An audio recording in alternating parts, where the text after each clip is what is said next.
A very warm welcome to all of you here. It really takes a lot of efforts to be here on a Sunday. There are better things to do on Sundays.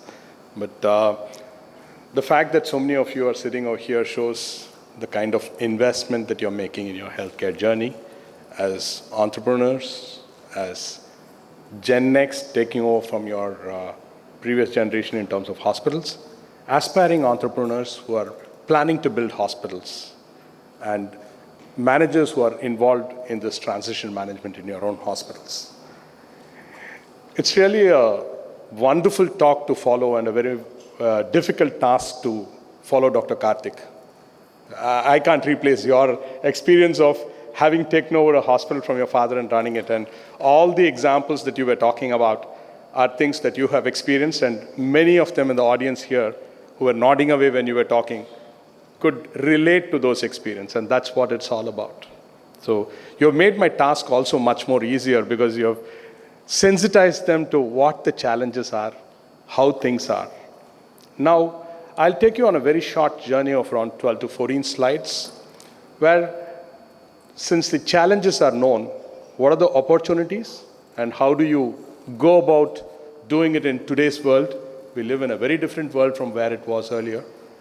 Change is constant, but it's the pace of change that baffles us. We get intimidated when we look at the speed at which change is happening around us. How do we deal with that is what I'll be dealing with. So first, let's talk about what is the opportunity we are talking about in healthcare. So to give you a brief synopsis, since I come from the management background, I'll be talking a lot more about numbers, concepts. So do feel free to stop me and ask if you don't understand or if you feel that I'm going completely over your head. So hospital business is in India is around 8,02,000 crores, 2,100 crores. That's the industry we all represent. Each of us is contributing to this 2,01,100 crore business. And this is growing at the rate of 8% GDP. Whether governments grow or not, healthcare is growing at 8% GDP. And we are also one of the largest employers when it comes to the nation. There are 7.5 million healthcare professionals, starting from your housekeeping, front office, receptionists, doctors, nurses. Of course, nurses account for almost 65% of your workforce. 3 million nurses working in your industry. 1 million doctors across India. So these are numbers. So we are a very important part of the society. We make a huge change to what it is. Now, where is the shift which is happening? The shift is that from out-of-pocket expenses, we have moved to paid services, which is there's some form of a paid mechanism which is coming in.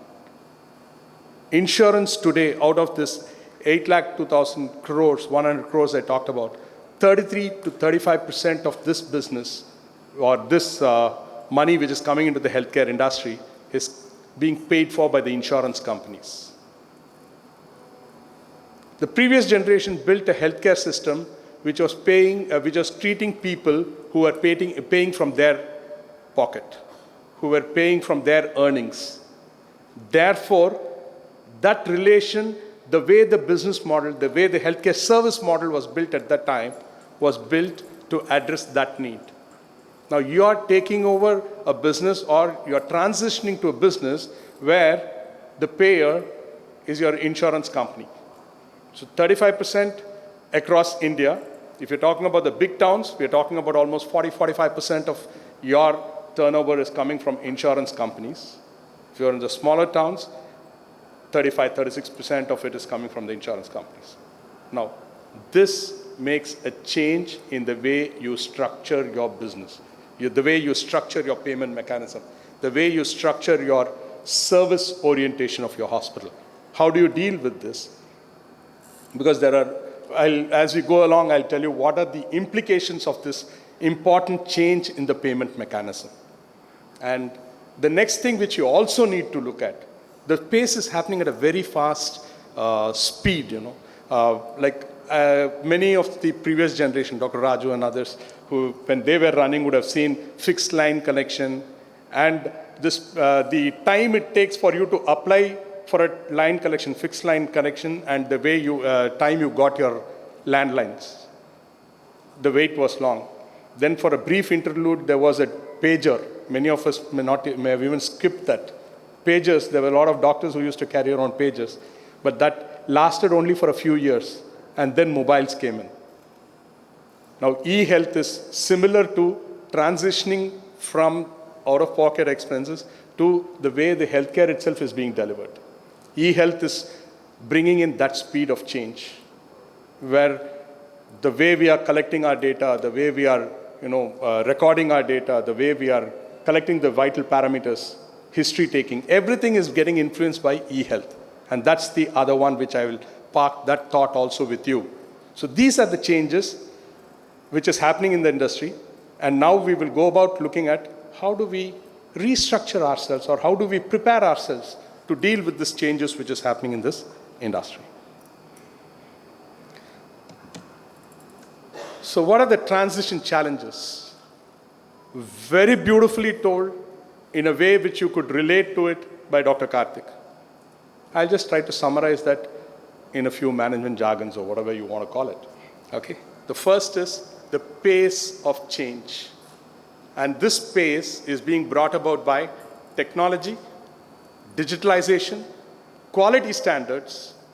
NABH has become nightmare for some, opportunities for others, a kind of a skeptic view for another segment of people.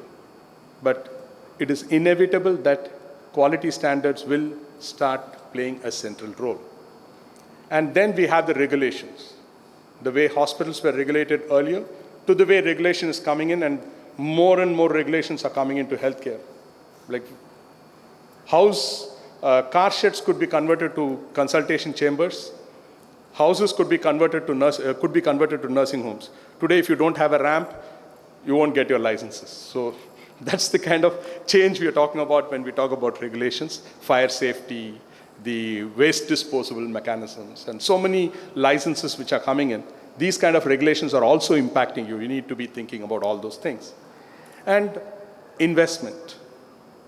Now, when it was experiential treatment, where doctors of an earlier generation did, the central role was their observation, their clinical skills, their observation skills. And then came an era where it was more of confirmatory diagnosis. We are going to an era where it is becoming predictive healthcare. So a lot more of investigations, data collections, and everything is happening. And you need to be prepared for this era, which means that there is a lot more investment which is required. The regular family jewels which were used for building hospitals may not be enough, may not be sufficient, may not help you.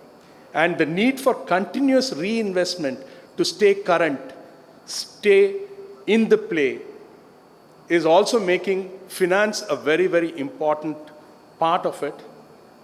You need to understand finance in addition to your clinical skills as a professional and as an administrator. Understanding finance has become a very important thing, and you need to understand the various mechanics of it. That's another important aspect of the challenges that entrepreneurs today face. And generational change is something which I'm not going to talk about because Dr. Karthik has talked about it. Okay? He has told you very beautifully about it. He has talked about a positive transition of how Dr. Raju has handed over to Dr. Karthik and how he is planning for the next change. But all transitions don't happen so smoothly. We don't live in that ideal world. Okay? There are innumerable inherent challenges. There is an emotional connect for something that you have built. As the Gen X which is coming into the hospital, we need to understand that there's a lot of heart, soul, blood, sweat which has gone into building what has come up. To give it to you, entrust to the next generation, and sit back when things go a little bit shaky is not very easy for the person who has built this hospital. So that's an understanding we need to have. At the same time, we can't live in this emotional world because the competition will kill you. So then you need to also bring that balance, and that's what generational change is all about. And as also told about the other changes, to handle this kind of a change, you're talking about attitudes, behaviors, existing norms, and bringing in a change and a work dynamics which needs to happen. That's the HR part of what he was also talking about, the culture in the organization. What kind of a culture? So when one generation gives way to the next generation to come in, there will be those power centers. You talked about people who were close to your father, who are dismissive about you. Now, they're not dismissive about you. They're actually worried about their place, the preeminence of their position in that hospital, which when you come in, you're bringing in your own set of people whom you're going to listen to and what's going to happen to me. I'm no longer as young to compete with that. And that's the friction. That's the cultural friction which you will be seeing when you take up a hospital. It doesn't matter whether it's a 20-bed hospital or a 100-bed, 200-bed hospital or a 500-bed hospital. There will be power centers. There will be power plays. There will be people who are feeling threatened by the pace of change. They don't know what's coming in. And that's another thing which we'll be talking about. These are the challenges. So having set the ground about what are the challenges that you're going to face, let me ask you, why should I change? That's a question which runs, isn't it? My father did well. My hospital is doing well. I just need to be status quo. I just need to ensure that it runs without much of an effort. Without upsetting the apple cart, let me continue it. Is that an option for us? How many of you feel that there is an option? Okay, nobody's hand is going up. So I guess all of us realize that that's no longer an option because change is constant. But what is most important is the speed of change. We don't know the speed at which changes are happening. And being prepared for it requires us to be first come to an acceptance that change is a reality. Because like how you do your own treatment of patients, when you tell them that you've diagnosed a cancer, the first thing is there is disbelief. Then, why me? And then, is he telling the right thing? Second opinions, third opinions, fourth opinions. And then comes the actual realization that, yes, this has come to me. I am diagnosed with this. And only then the solution comes in. So handling challenges starts with first realizing that there is a challenge, there is a need for a change. The moment you realize that there is a need for a change, that's when you become open to looking at how am I going to adapt myself? How am I going to build my organization for the next level? And how is that change going to happen? So the first thing is there are 5 steps to it. The first one is review of systems and practices. Take a critical look at how your organization is working. What are the strengths? What are the key points, KPIs? What are your USPs? And what are processes which are redundant? Identify redundancies. There will be surplus of people because earlier we were people-driven organization. Now that's giving way for technology. So when technology comes in, you need a new set of people, new set of skills. How many of your existing staff are adaptable to this new change? How should you make this transition smooth and not be a jerky thing? You have seen the plane land, isn't it? When he takes off and when he lands, the smoothness of the land, you can tell it when you're sitting in the flight. If it's too jerky, you curse the pilot, right? If it's smooth, it's fine. So organizational transition is also about that. Understanding the smoothness, how do we make this transition over here, requires you to understand redundancies, take a clear, objective look, take expertise or any help from outside if required to understand the redundancies in your organization, the surpluses in your organization, the duplication of efforts which happens. When you do an SOP charting for your organization, you'll understand how many of those processes are redundant. It's like the government rules which are framed. No? We form new rules, new laws. That's good for the country, but where we fail is we don't take away the old one. We don't replace it. We add one over another, and then there is chaos and confusion. So that's where we talk about duplication of efforts and processes. And then looking at your technology very critically and saying, am I future ready from a tech point of view? And when I'm talking about technology, I'm not just talking about medical equipment in the hospital. an industry which is so advanced when it comes to the latest surgical, harmonic scalpel or a flat panel cath lab or all these kinds of technology, we suddenly become dinosaurs when we're talking about EMR, HMS, this kind of digitalization of the other than medical part of it. We suddenly become very skeptical about it. We say this doesn't work. Organizations are changing, and that's where the organizations of the future are being built. The other thing is the gap analysis. There are 5 gaps. We will talk about it as we go forward. So the gap analysis is about what is the need, what is the plan, what is the delivery, what is the experience, and what is the expectation. So classic gap analysis is about what is the market asking you for? Did you understand it right?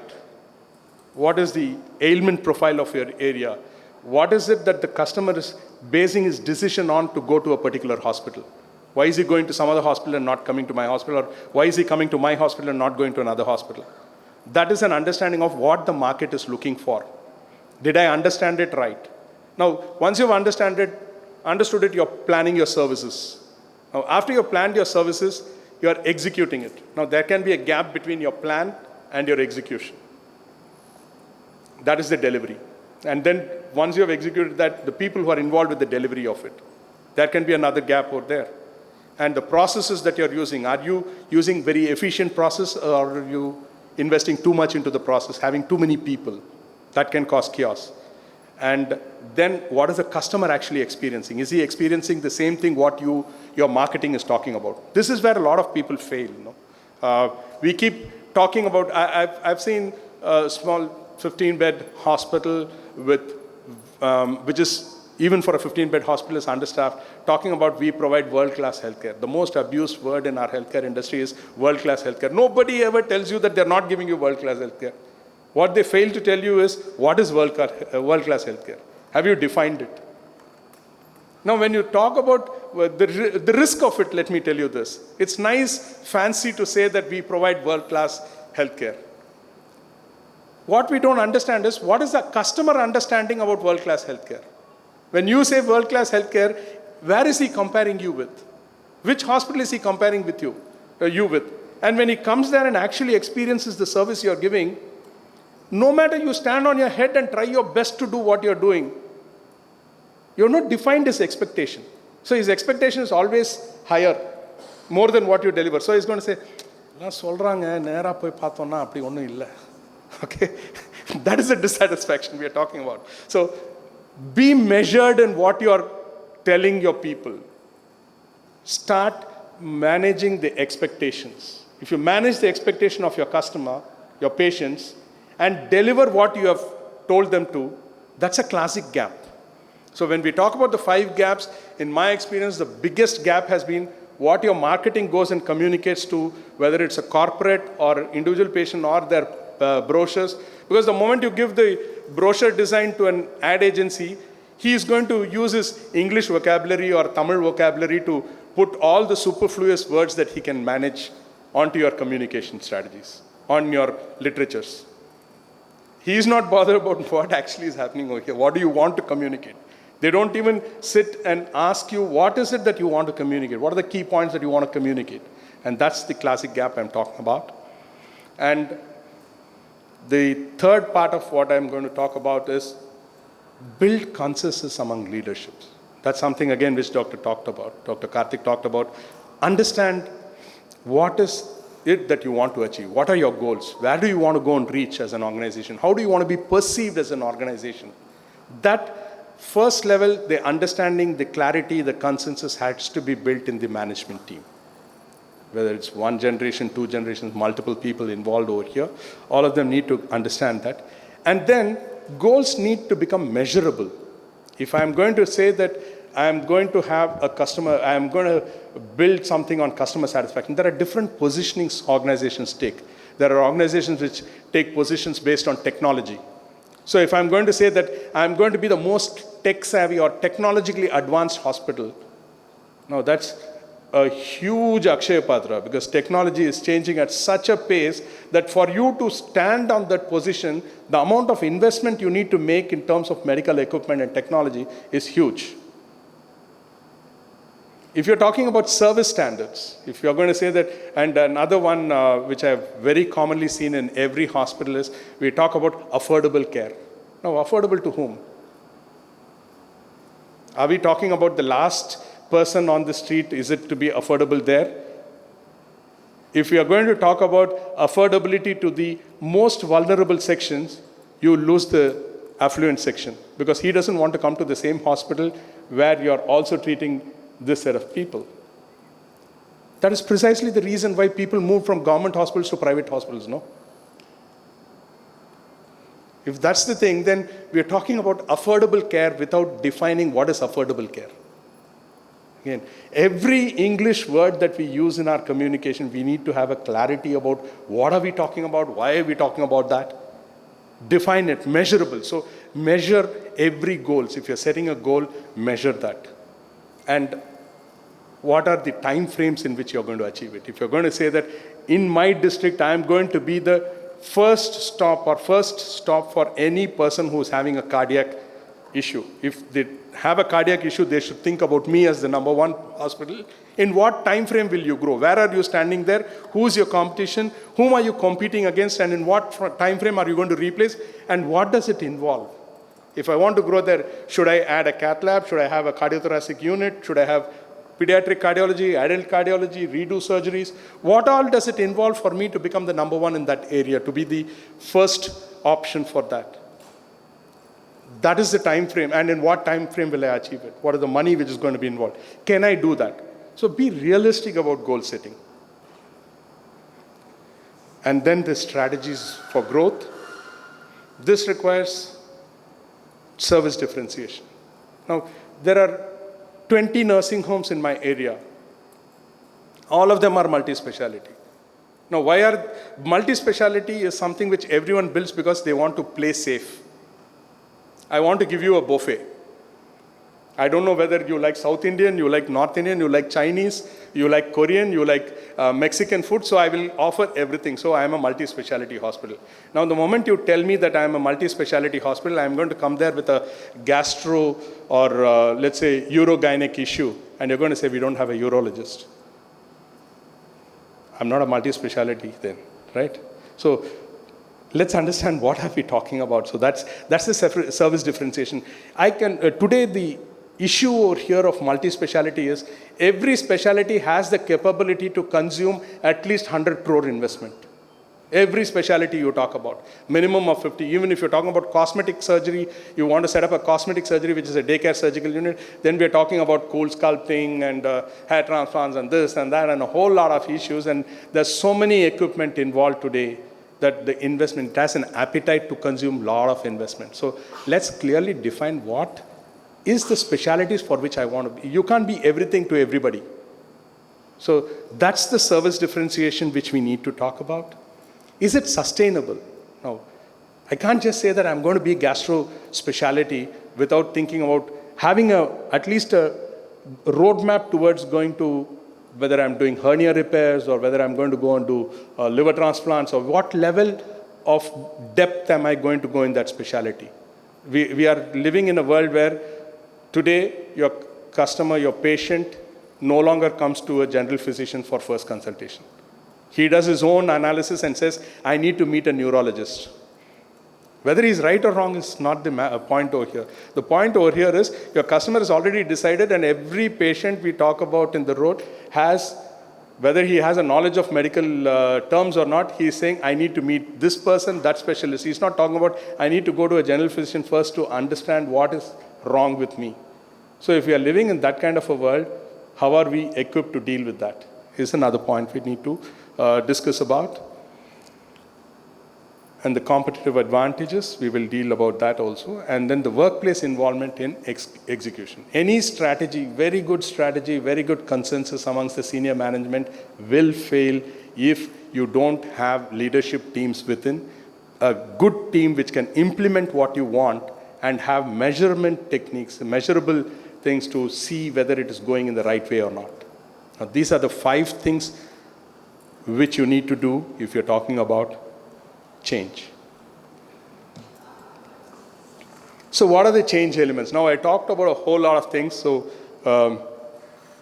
my training tells me to bring everything down to a very simple, easy things. I like to bring everything down to it. So I'm going to be talking to you about 2 things over here.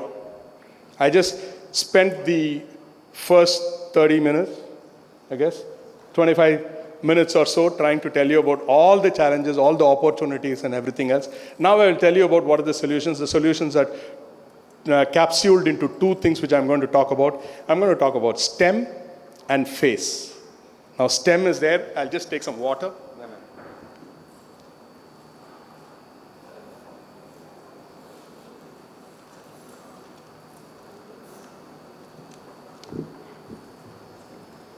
So when we talk about change, as if you don't need to remember everything which I talked about, just remember STEM, and then I'll talk about FACE. And I'm talking about STEM, what am I talking about? The services. Build processes. Your SOPs should clearly define for every service from the time of entry to the time of exit, every area, what is a process, define it. When we don't define it and leave it to the people down the line, that is where the gap happens. Then it also leads us to be dependent on the people who are executing. And then we cry about attrition. Then we say, oh, this person was so good, I can't let him go. Oh, he is left and I'm left with things. If you define processes clearly, we are living in an era. There was an earlier generation where people stayed with the hospital for a generation. They called it loyalty. Today we have replaced that loyalty with professionalism. What does professionalism mean? I will stay where I get my career growth. What helps me in my growth, I will stay there. If I don't get it here, I'll go somewhere else. Actually, it's a good thing.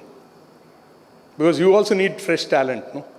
If you want to equip yourself and if you want to grow, you also can't, you can't think about flying with having a bullock cart with you. So if you want to fly, you need to go to a flight, right? So it's the same way. So attrition is another big white elephant in every hospital, and we are all scared about it. We are like that classic cancer patient. We are still in denial. Oh, I did so much for him and he's left me. We are getting very emotional about it. I think we need to get out of that, and attrition is a reality. Let's see how can we deal with that. The moment you come to acceptance about attrition, you'll realize that you need to put in processes. That's why we're talking about moving from people to processes. And luckily for us, NABH is pushing it down our throat whether we like it or not. If you want an NABH, we're talking about SOPs, we're talking about KPIs, we're talking about a whole lot of things. So processes are anyway coming in, let's take advantage of it. Second is technology. Like I said, when I talk about technology, it's not just about medical technology, it's about digitalization. And I'll just give you a couple of examples as we go forward. I don't want to give you large examples of Mayo clinics and Cleveland Clinic and John Hopkins and what they did over there. That's not relevant for us. Let's talk about what are those beautiful technologies which can be useful for a 30, 50 bed hospital. What can be implemented in a B and a C class town over here, not just in those fancy big cities. And then we're talking about employees. So services, technology. The third one is employees. Attracting, retaining talent. And constantly ensuring that you get the best talent and weed out redundancies is the way it has to go. We will talk about that also. And then finally about management. Management meaning your first and second generation of people, the people who are involved into running your hospitals. What are the skill sets that they need to have? So today it's no longer about managing your people or managing your surgeons. It's about having a clear understanding about finance. How am I getting my money for the next new equipment which my surgeon is asking or my doctor is asking about? The next investment in terms of IT. We're talking about digitalization of your communication strategies. every area of things is what we need. So finance, governance, like I said, more of statutory governance is coming in, quality issues are coming in. So the governance of it. Then operations, how do I make my operations more efficient, less dependent on people, more on processes so that I won't get worried when A leaves and B comes in. And then the culture.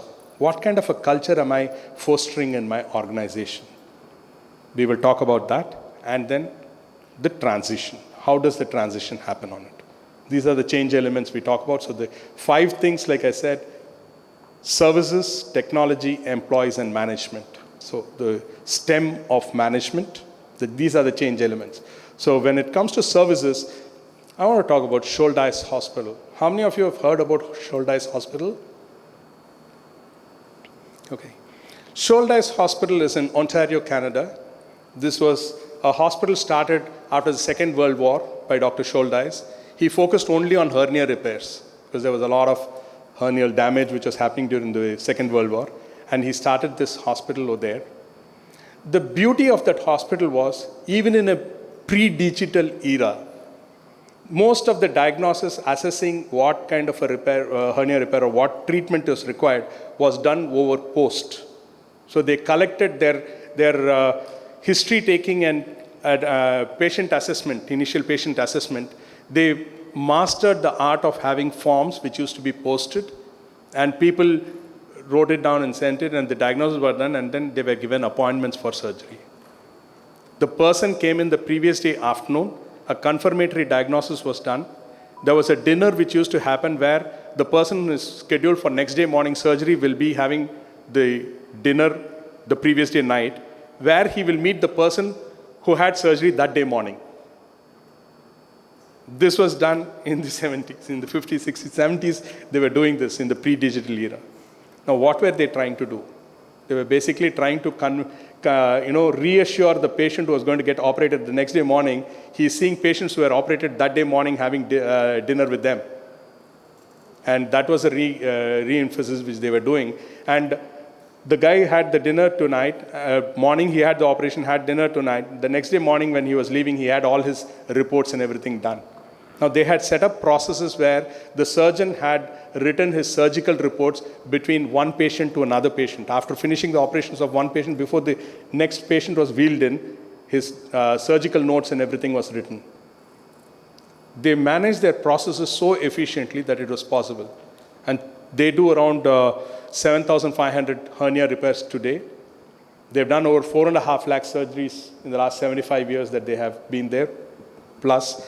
And what is most interesting is 2,000 of their surgeries, appointments are being scheduled online today. So they have 1945 institution making the transition, and still to date, they are the golden standards when it comes to hernia repairs. That's on service. How beautifully the interesting part is how they have beautifully, seamlessly woven their processes, written their documentation, thought through every aspect of the patient entry to exit, and the way they have managed this. There is a lesson over there in terms of service process re-engineering. And change element, I will talk to you about Magdalene Clinic. It is in Greenville. It's a very small 100-bed hospital. It's a cardiothoracic hospital. Now, they had a challenge. They had a very small community of patients over there. They had to continuously monitor and keep them healthy. They were aging community, a lot of cardiac issues. So what they did was they used WhatsApp for businesses. And patients were taught how to take BP on their own and record it and send it via WhatsApp. And they had a way of connecting that and building that back into their system.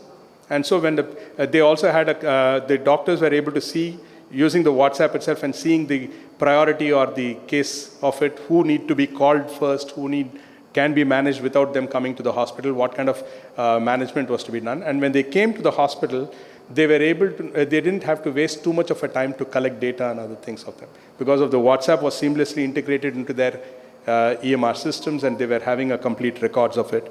As a result of which, what happened was they have measured it, and they're saying that data collection time reduced by 65%, the time taken for data collection when the patient comes to hospital.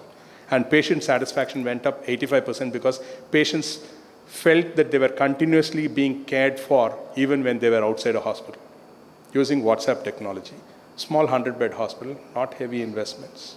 So that's a very interesting example which I thought of technology. I don't want to talk about very huge technologies. These are simple technologies. There are hundreds of these kind of things. If you, I think in this Medicall exhibition itself, there are so many such wearable technologies, remote monitoring technologies which are being put into so many stalls over here.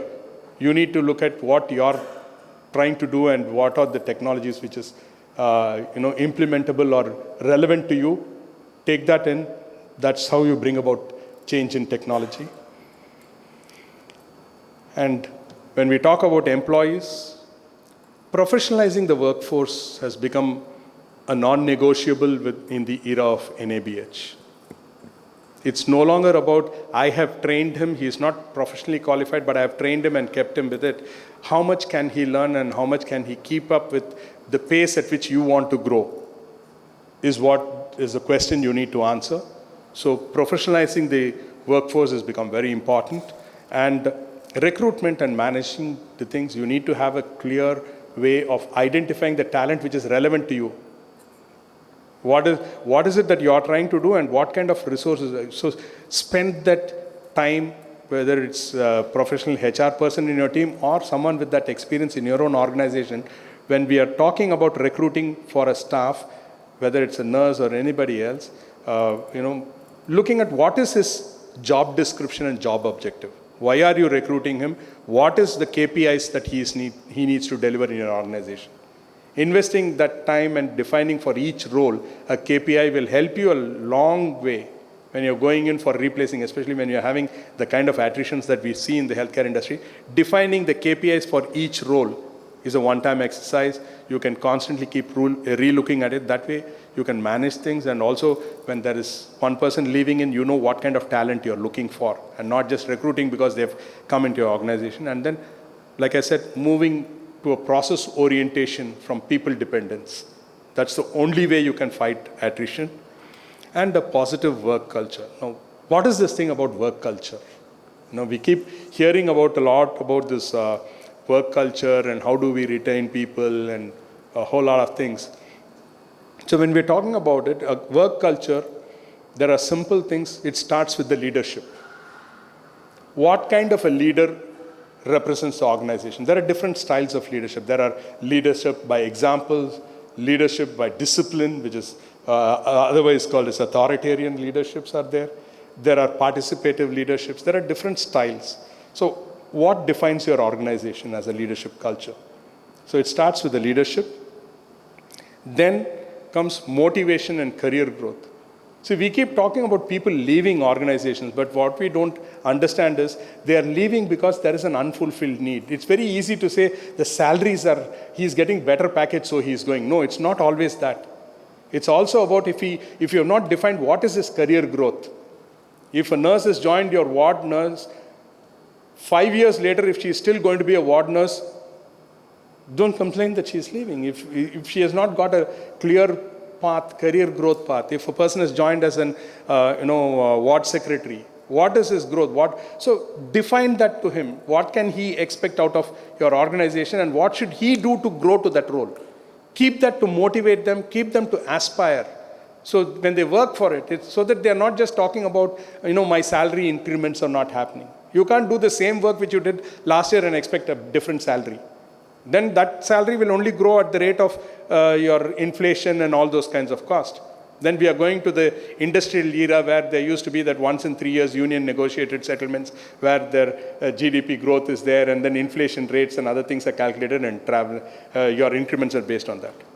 We are not living in that era. That era is over. So today if we are talking about it, we need to tell them, define to them, if you are looking at increments, what are those parameters which will help you over here and what are the other parameters which you need to equip yourself? How do you build yourself? Now, when you motivate him with that kind of an aspiration, that kind of a carrot, he works towards it, you get better employees. You don't need to separately think about how am I going to motivate my people, how are they going to be better equipped, how are they going to be talking about new technology which I'm bringing in, who is going to handle it. Now, if you're going to tell him, you learn this new technology, start taking up that leadership role, you get a better pay package. Your increment is linked to what contribution you're making to the organization. That's the motivation which we are talking about. And a career growth path which is there. Remuneration, of course, should be linked to what their contribution is. And the work-life balance. When you have excessive staff, politics takes over. The few guys who don't, who work, the larger majority who will look at whiling away their time will gang up against this guy. And this guy will get so frustrated that he will leave your organization. So that's on the work culture. The change elements, the last element which I talked about. So I so far talked about STEM, now I'm talking about FACE. The FACE is about the management. Like I said, what you need to understand is the finance structure. How is your organization's finance needs? How is it structured, the business structure? Are you a trust hospital? Are you a private-owned enterprise? Are you corporatizing it? Is it a partnership firm? Those are the legal structures which we need to look at because that has an implication on your capability to raise funds. And the financial health of your organization. Cash flow, profitability, EBITDAs are the new words which you need to learn in addition to all your professional skills. Unless you don't distinguish between cash flow and profits, you will not be able to see that. You will have full hospitals and your EBITDA margins or your profitability will go south. And when you will realize that only when you're going to the bank. And accountants, your auditors are not finance people.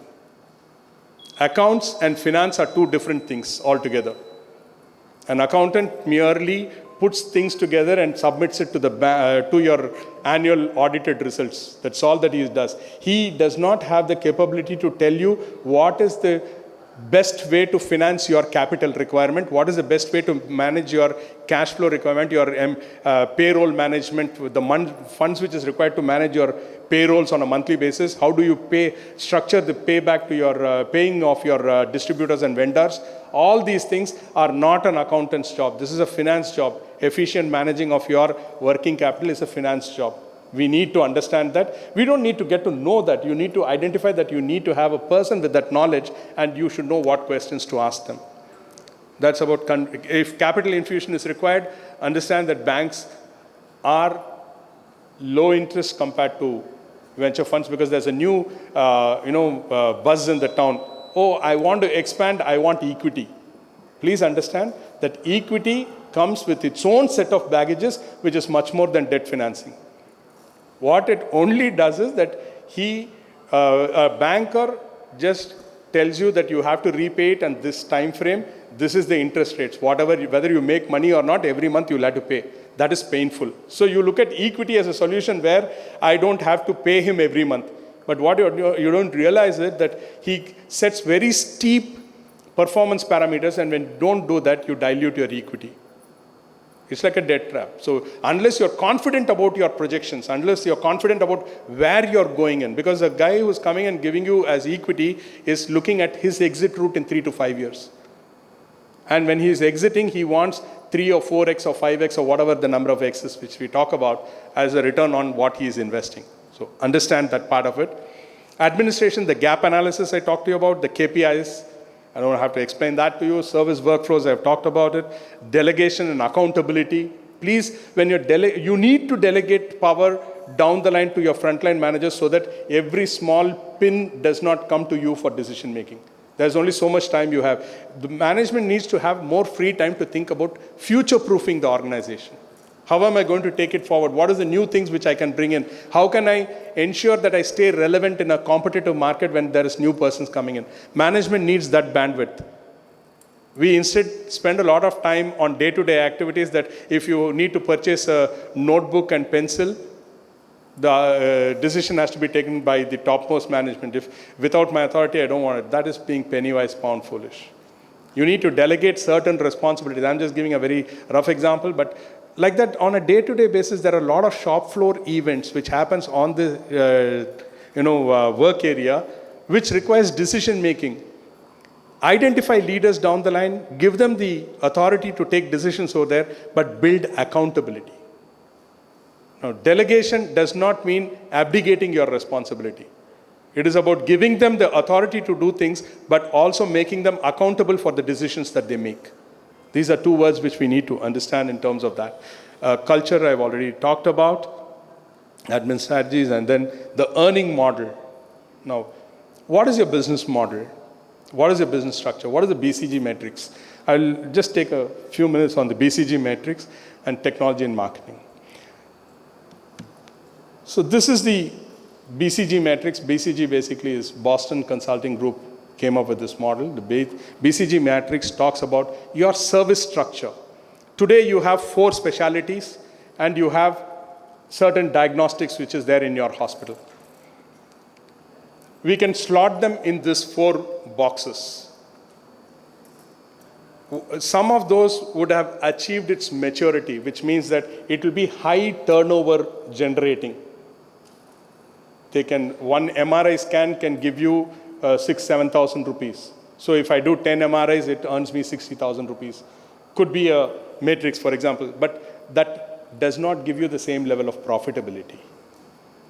So they are your cash cows, which means they help you to build your turnover, but they don't help you to generate higher profits. The margins are lesser. Now, there will be other products which are your stars, like surgical procedures. You might be doing something very unique where your cost efficiency is because you're doing the volume of surgeries, the consumables which you get is at a lesser price than your competitor. Therefore, but you're pricing at the market rate, you're still making better margins than your competitor. So those are the stars. They're also the brand, those services which are going to help define what your organization is. Those are your stars. And then there are those question mark things. Now, question marks are services which can go either way. If they are in the low growth but high market share, you need to kill it before the competition kills it for you. Those are those outdated procedures. Earlier, they were the procedures which are the hallmark of your organization. I remember some time back there was a surgeon who used to do Elizarov technique for limb lengthening. And he was an orthopedician who was ruling the roost in the market for a very long period. And then came in the other procedures, and that procedure lived its time. It's over. It's replaced by another thing. Now, joint replacement is another area where a whole lot of new things have come in. Birmingham resurfacing procedure. From there, it goes to so many newer procedures. You are better aware of it than me. So, identifying those, what is the next big thing, and then even if these are going to be your big products today, you need to know when those products are no longer going to be. Now, this is an important assessment to make to help you to make a decision whether to invest more on it or just milk it as it happens before you replace it with it. So constantly bringing in newer procedures helps you to keep your service live, kicking, and you relevant in the market and attracting and retaining your patients more.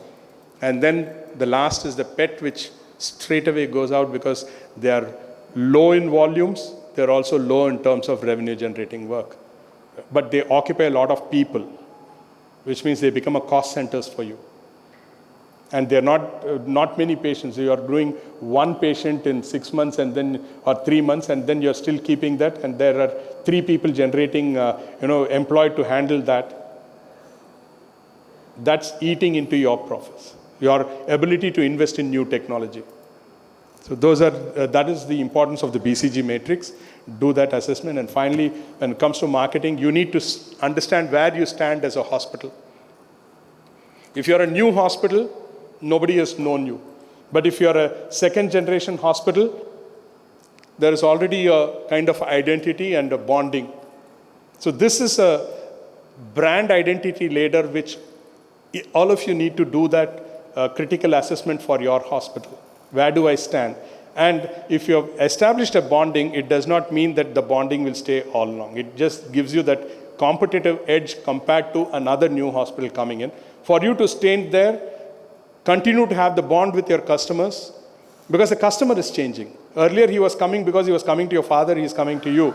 Today, he is saying, okay, there is that new hospital over there which has got a more latest technology. They have got the most today everybody keeps asking about this as patients, robotic surgery. I don't know how many of them understand what is actually robotic surgery, but everyone says, oh, that hospital is doing robotic surgery, I will go there. Whether that is relevant for you or not is another thing, but the market buzz happens like this. The consumer starts understanding things like that. So to stay bonded with the customers, you need to manage your brand identity. With those words, and talking about learning organizations. So this is a learning curve which I would like to leave you with. Organizations of the future are organizations which in the past, today, and in future are always going to be organizations which are on the higher end of learning trajectory. If you're a learning organization, you grow. And learning itself can be divided over here. There is that active learning and the passive learning. Active learning is where they learn on the job. So create an environment of learning, people will get attracted. If they're going to learn more, they're going to stay on with you because it's going to help them in their career growth. And to end up, just talking to you about the two things which I said, STEM and FACE. Thank you all for your time.